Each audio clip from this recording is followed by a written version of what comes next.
amam or foreigner. At ito ang tulay na pinangalanang Katangnan Bridge o mas kilala sa tawag na Apam Bridge. Mas kilala sa tawag na Apam Bridge ang tulay na ito dahil araw-araw itong dinarayo ng napakaraming apam o mga foreigner at ang kadalasang apam ba na mayroon dito ay single pa at naghahanap pa lang ng jowa o mapapangasawa. Kaya kung ang hanap mo ay gwapo, macho, matipon, matangkad o kahit anong itsura pa ang type na gusto mo maging jowa, ay nako, pumunta ka na dito sa Apam Bridge. Dahil dito ay mayroon kang napakaraming pwedeng pagpilian ng mga apam or amam.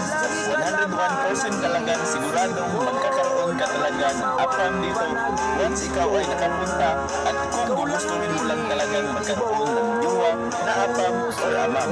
At alam mo din ba na itong Katangnan Bridge or Apam Bridge ay ito rin pala ang pinakamahaba at pinakamataas na tulay sa buong isla ng Siargao.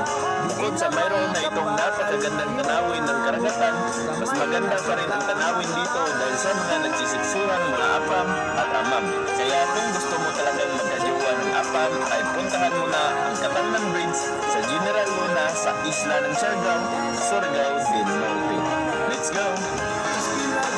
Oh mga ka-idol, puntahan na natin. Baka naman mga ka-idol makahanap tayo ng apam, mga amam dito guys.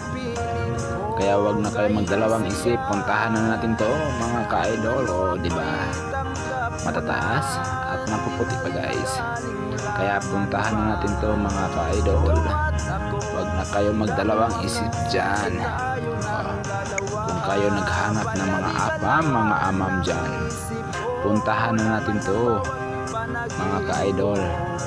Sabay-sabay natin tatahakin ang mundo ng mga apam nito, diba mga ka-idol?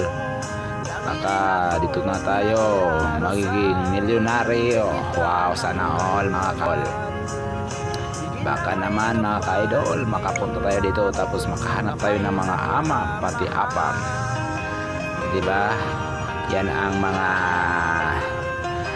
dreams nyo, makahanap kayo ng mga amam pati apam. Yan o, diba